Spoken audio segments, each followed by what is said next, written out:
Can do everything म्यान्चेस्टरदेखि Queens पार्कसम्म। विराट कोहलीको 100 अनि पाकिस्तान ए साइडको चाहिँ एसएससी इमर्जिङ टिम्स एसिया कपको त्यो फाइनलमा इन्डियासँगको जित। So lot of things to talk, तर सामान्य छोटकरीमा चाहिँ कुराहरू गर्छौँ।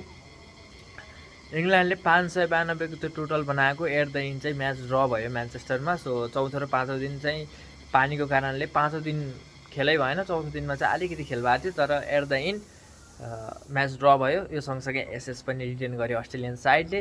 लाउसेनको 100 पनि एउटा म्याचको त्यो ड्रको एउटा ठुलो फ्याक्टर हो, तर 592मा चाहिँ सो ज्याक क्रोलीको 189, रुडको, ह्यारी ब्रुक्स अनि लास्टमा बेस्टोको 99, सँगसँगै अरू प्लेयरहरूको कन्ट्रिब्युसन अति नै इन्टरटेनिङ। त्यो entertaining performance, entertaining overall match.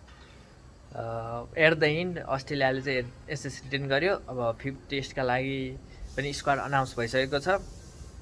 So Queens पार्कमा पनि त्यही हालत रह्यो। सो फर्स्ट टेस्ट जितेको इन्डियाले चाहिँ सेकेन्ड टेस्टमा पनि एकदमै राम्रो पर्फर्मेन्स गरेको थियो।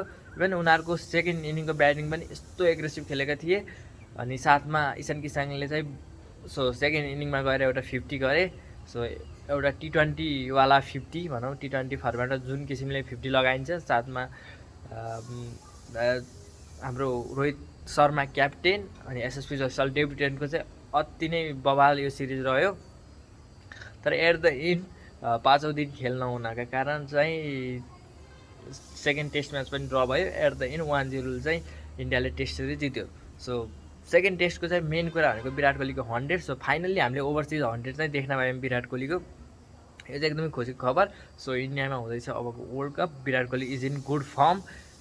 सो एउटा विराट कोहली त्यस्तो प्लेयर हो, सो एउटा फर्मेटमा चाहिँ कमब्याक गर्यो भने ऊ चाहिँ सो तिनटै फर्मेटको एउटा इस्टाब्लिस्ड एउटा किङ प्लेयर हो, एउटा इस्टाब्लिस्ड। उसले चाहिँ आफूले आफ्नो गेम देखाइसकेको छ। सो उसले चाहिँ आफ्नो फर्म पनि गेन गरेको छ। यो चाहिँ एउटा राम्रो इन्डियाको लागि न्युज हो।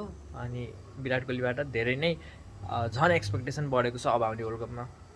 सो एउटै ग्रुप स्टेजमा थियो इन्डिया ए, पाकिस्तान ए, नेपालको अनि साइड। सो नेपालले चाहिँ क्वालिफाई गर्न सकेन। अनि त्यो ग्रुप स्टेजको म्याचमा चाहिँ इन्डियाले पाकिस्तानलाई हराएको थियो। सो तर एट द इन्ड फाइनलमा फेरि दुईजनाको भेट, तर योपालि चाहिँ 100+ रनले नै पाकिस्तानले इन्डियालाई हरायो। सो एउटा राम्रो कमब्याक। अनि पाकिस्तान ए साइडले चाहिँ एसएससी इमर्जिङ टिम्स एसिया कपको उपाधि पनि जितेको छ। अब एसिया कप पनि आउँदैछ। सो इन्डियाको ओडिआई सिरिज पनि अस्ट्रेलियासित अब 2-3 दिनमा हुँदैछ। सो धेरै क्रिकेट खेल्नै बाँकी छ, धेरै क्रिकेट हेर्नै बाँकी छ, धेरै क्रिकेटको कुरा गर्नै बाँकी छ। आजलाई यति नै, फेरि भेटौँला अर्को भिडियोमा।